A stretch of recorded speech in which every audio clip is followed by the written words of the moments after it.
conversation.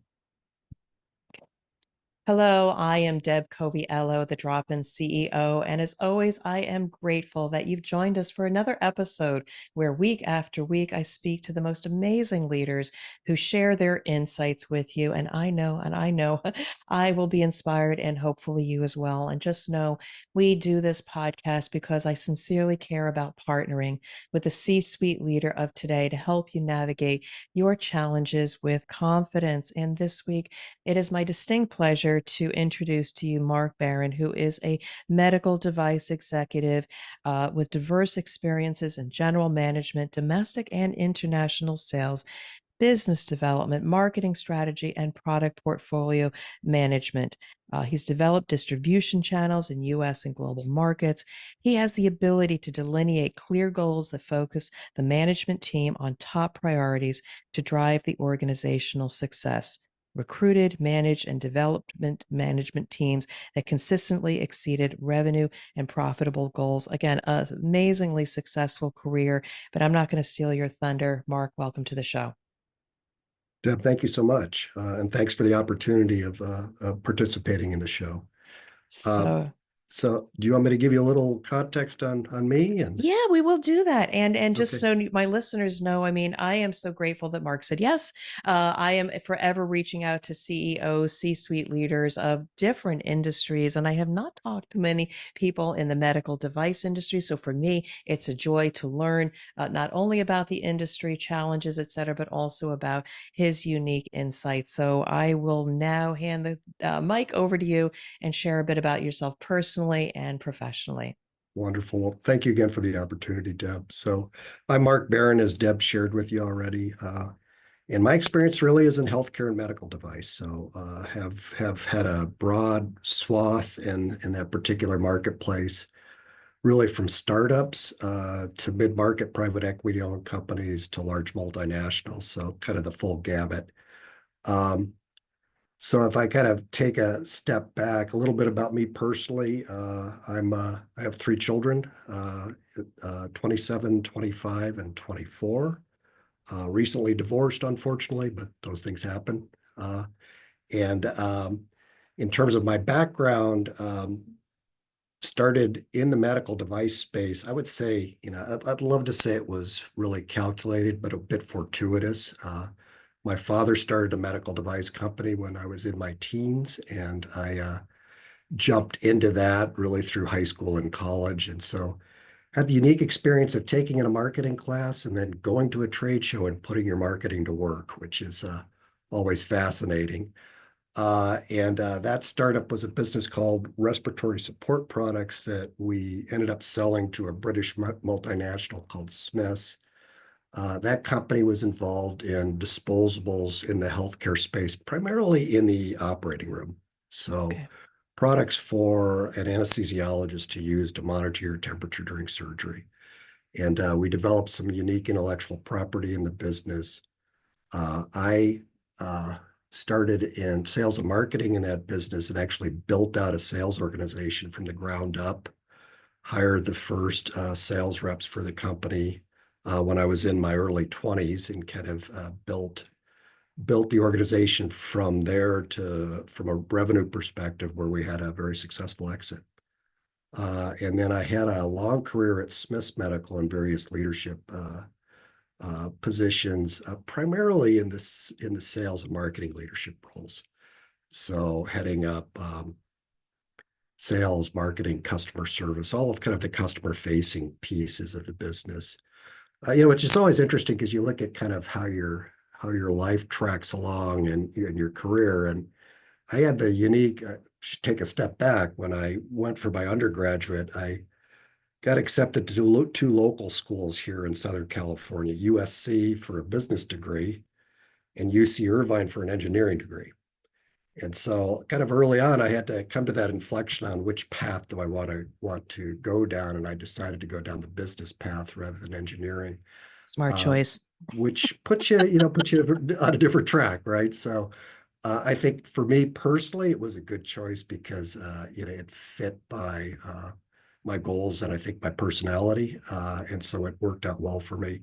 So kind of fast forwarding from respiratory support products, I headed up global sales and marketing for a division of a British company called Smiths, and headed up their most profitable business unit, and did a great job there in international sales, leading up product development, leading up domestic sales and a marketing team. I think when I look at that opportunity, I did a very good job of bringing the team together to effectively grow the business, which I think has been a hallmark for me throughout my career. And then from there, I went to a smaller business in Ohio where I was VP and general manager. So it was a full P&L business. Sat on the board for that business. And that business was interesting. It was in warming and cooling patients in surgery and in the ICUs. And so the company had come up with some pretty unique technology for cooling patients post-cardiac arrest. So what they found is if you had a cardiac arrest, if they did a controlled cooling, your neurological outcomes were substantially better. Not only did you recover, but you talked, which was a good thing.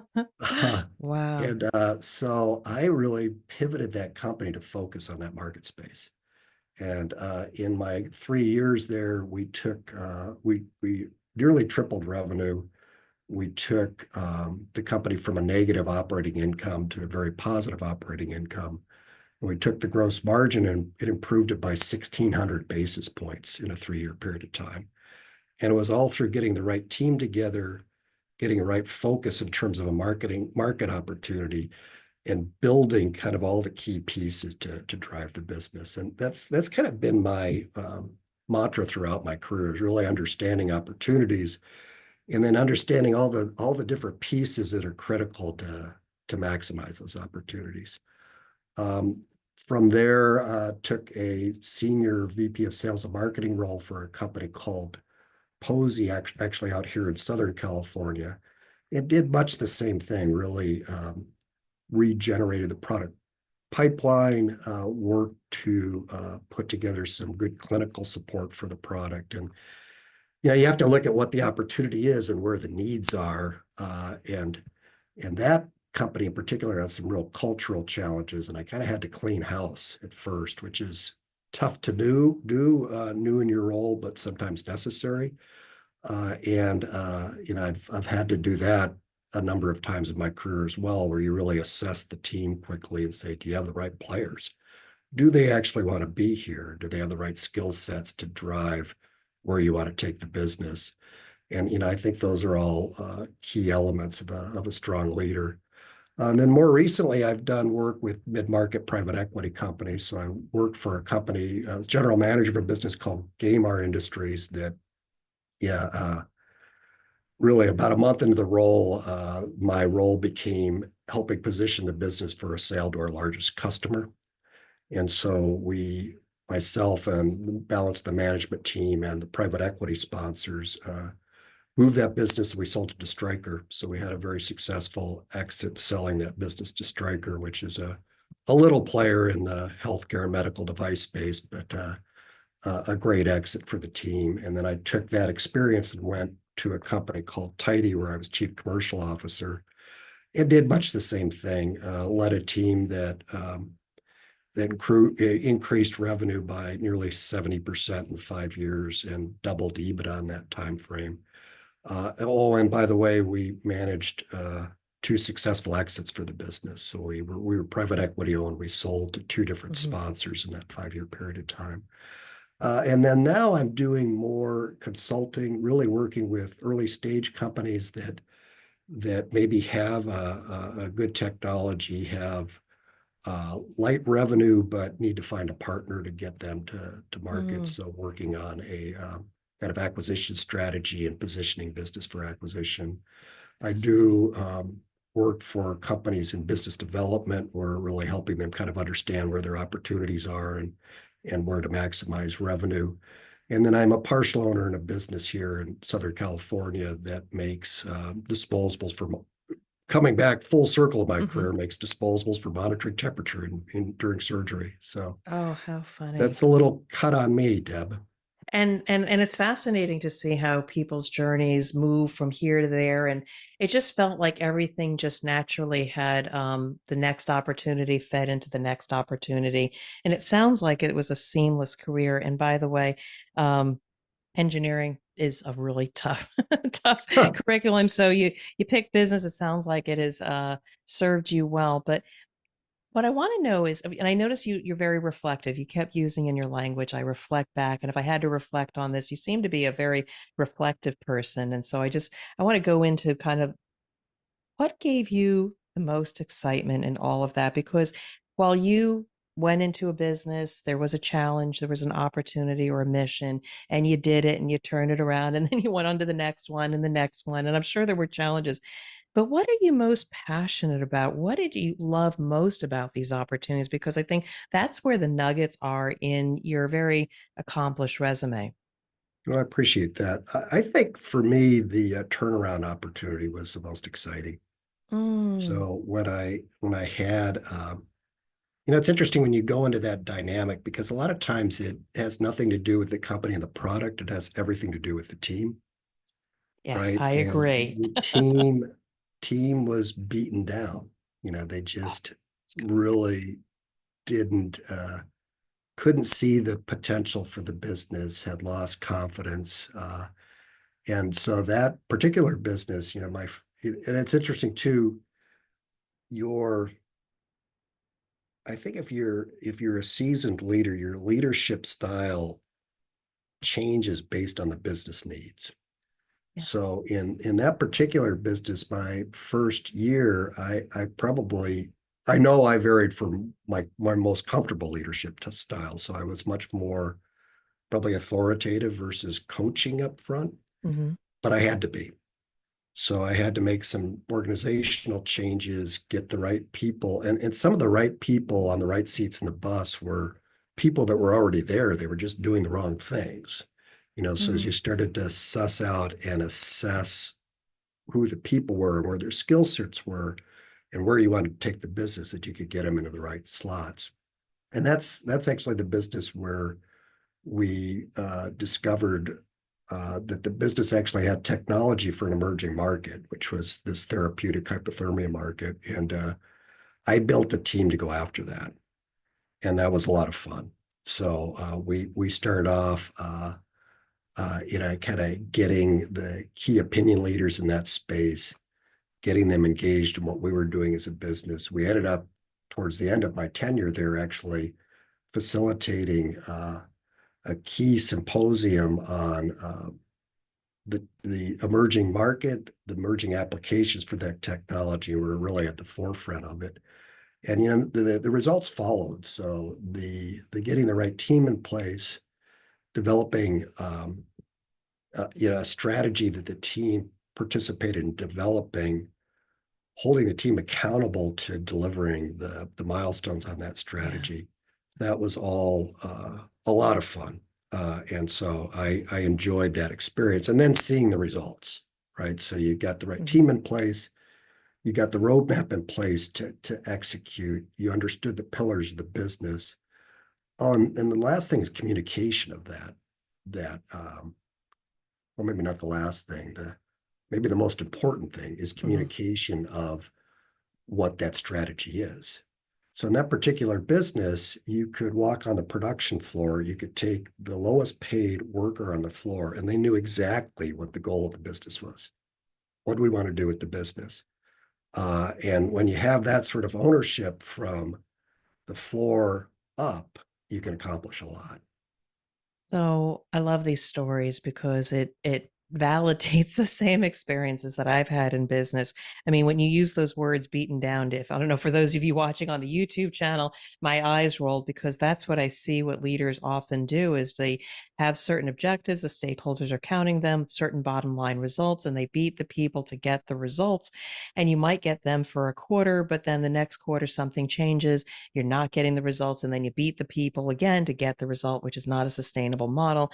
You do a disservice to the business because it's not sustainable. You do a disservice to the people because you really haven't set them up for success. And the other thing that I really like what you say is about, I talk about unleashing their potential. Yes, maybe you have to move some players around or move them out, but have we as leadership ever, broken down the barriers, addressed any performance issues? Maybe they were never coached for certain things. How did, where are we missing? Because we hire talented people and we all of a sudden they hit these roadblocks. Do we ask why? Do we ask them about the situation and do we coach them? And when we don't do that, they leave, they become disengaged, and you destabilize the organization. So I appreciate you emphasizing look at what you have. Maybe some people need to move out, but then look at what do I need to develop and unleash the potential so that everybody understands they can be a high performer. And so I really love that in your leadership. And just thank you. So that's why that's why I invited you onto the show, because we resonate so much around that point. Yeah, and then the other thing that I think, and if you could just respond to this strategy, when you say that everybody at the front line understands the strategy, I'm curious about how then you do that, because I have come into organizations where there's this beautiful strategy and you sit in a conference room and they cascade it down, but then the next level down just regurgitates the same stuff, and the next level down has another town hall and regurgitates the same stuff, and then they assume that they communicated and they have affected the culture. That doesn't always work. So how would you handle that when there is a strategy, and how to make sure that the front line can speak to the strategy You know, themselves? I think you have to make it simple. Okay. And so in this particular organization, this is a small organization. So we're doing about 11 million in revenue, and we wanted to take it to 30 million in 3 years. So I came up with, actually not me, but my leadership team, we came up with the slogan 30 and 3. And we made logos, we hung it all over the business. We gave t-shirts to some of the employees. It was hokey stuff, but they knew where we wanted to take the business. And it was effectively communicated. So literally anybody on the floor could tell you, yeah, we want to take our business to 30 million in 3 years. And here's what it means to me, and the other thing that you have to do now, I'll say, Deb, it may be a little easier to do in medical devices. So this business was really making life-saving products. Mhm. And the power of that, if you can get the employees to connect to it, is phenomenal. So we had one product that was a cooling product that basically would cool neonates when they were in the NICU. Mhm. And so they had this condition that this cooling really literally saved their lives. And so we had a tough time kind of having these workers that were making the product really understand what they're making is so critical, right? So we had a clinical nurse that was out in the field, and she came in, and I told her, tell the employees about this interaction you had with not the customer, because the customer was the nurse and the doctor, but the family. So she told the story of how the family walked out with their child, and you could see the employees' tears welling up as they connected with what they did and how that made a difference in people's lives. And so if you can get that sort of connection between, I'm not just working here for the whatever I make per hour and maybe a bonus. It's really that I'm making a difference in someone's life. I saved that baby. So That's gold. how do Yeah. you feel about that moment when you saw your people light up and connect? I How did was that make you almost feel? crying as well. I mean, I Yeah. was that emotionally moved. Those are gifts when we have those moments, knowing you've gone full circle, and the people that are responsible for that product or service, those frontline workers, making that full circle connection is so invaluable. And it's the signal to you as a leader that I'm doing the right things.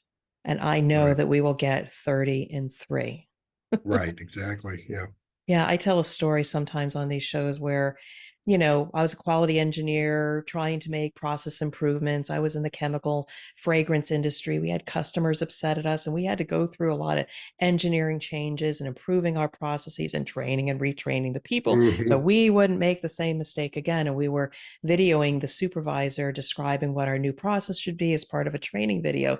And little by little, the operator or technician came into view of the camera and it was like, okay, we got to stop the camera. He's like popping in, and we asked, would you like to explain this process? And when they explained the process of here's what we do, here's why we do it, and if you don't do this, here is the impact to the customer in terms of a cross contamination and we could Hmm. hurt people. I had one of those same moments to say, oh, we've arrived. The people get it. The people that are so Right. close to it. I know that we probably won't have another issue with this because they could articulate what it is and the importance of what they're doing. It's one of those moments that really defines one's leadership and your purpose. So I share that with you. Excellent. Yeah. So when you think about I am curious about the medical industry. You've been talking about the medical industry as if, yeah, it's another product, it's another service. But for me personally, like what are maybe the current challenges or trends with this industry that if anybody's in it or thinking of getting into, I'm just curious about what do you have to be careful about? Regulations, changing customer requirements. I'm just wondering.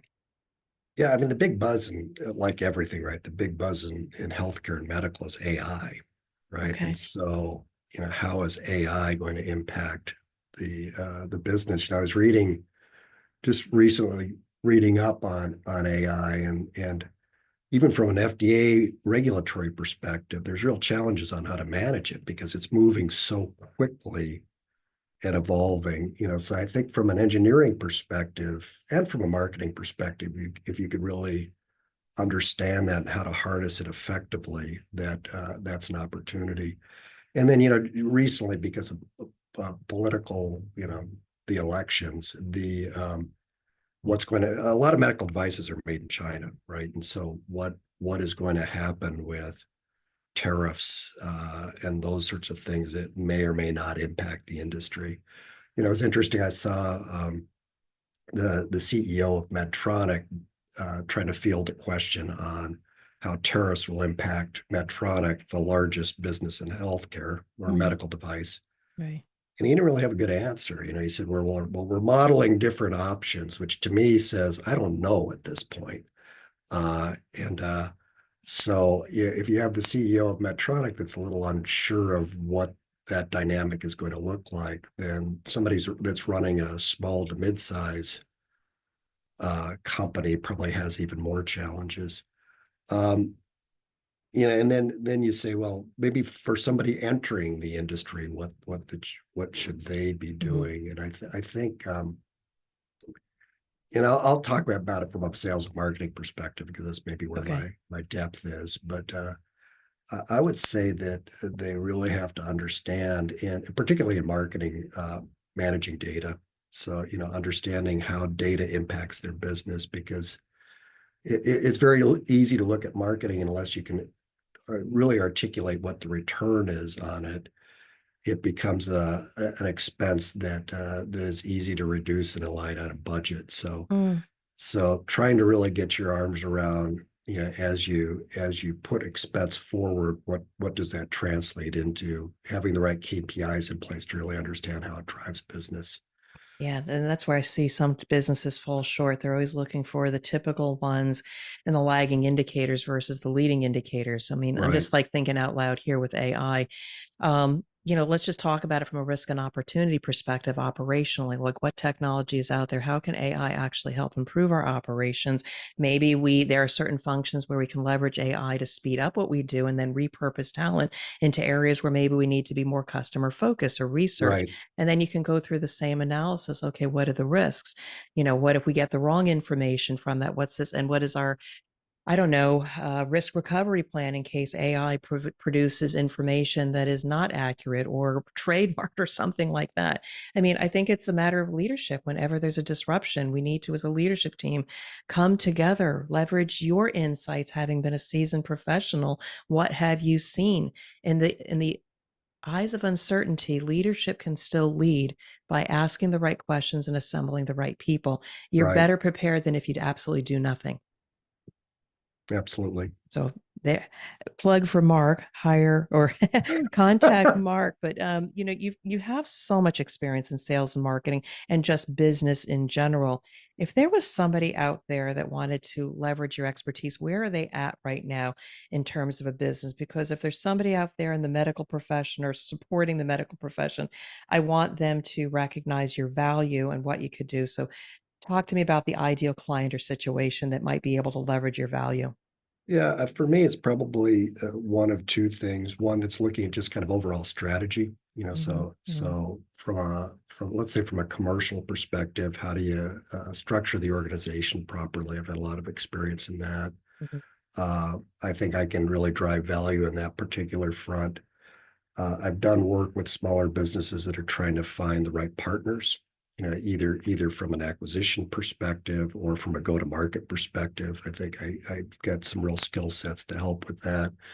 And with that sort of thing, it's can you get them to a place quicker than they could go on their own without having to relearn everything or learn everything that somebody that has been around a little bit like me already knows. So it's those sorts of things where I think I can add value.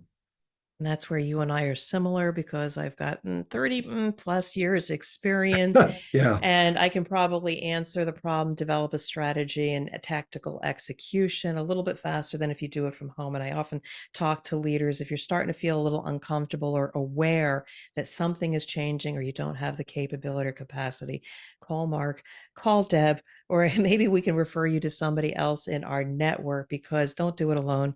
Have the courage to ask for help and leverage our expertise. You can get there a lot faster. So, this has been an amazing conversation, Mark. But I want to make sure I give you the floor one last time to share any last thoughts as well as for people to connect with you. Because again, I want people, if you're in this sector or know people in this sector, Mark is a wealth of C suite leadership experience, especially in the business, the strategy, the sales, and marketing. But I'll hand the floor to you one last time, Mark.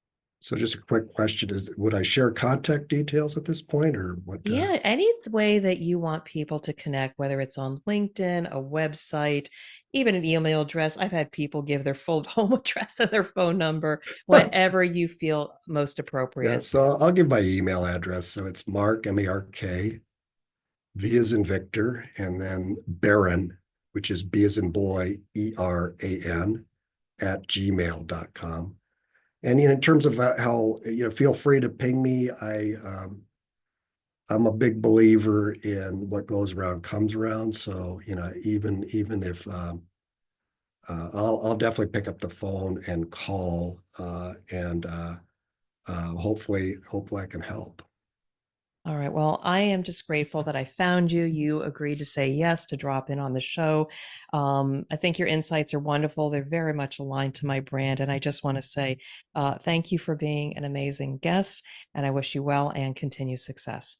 Excellent. Deb, thank you for the opportunity.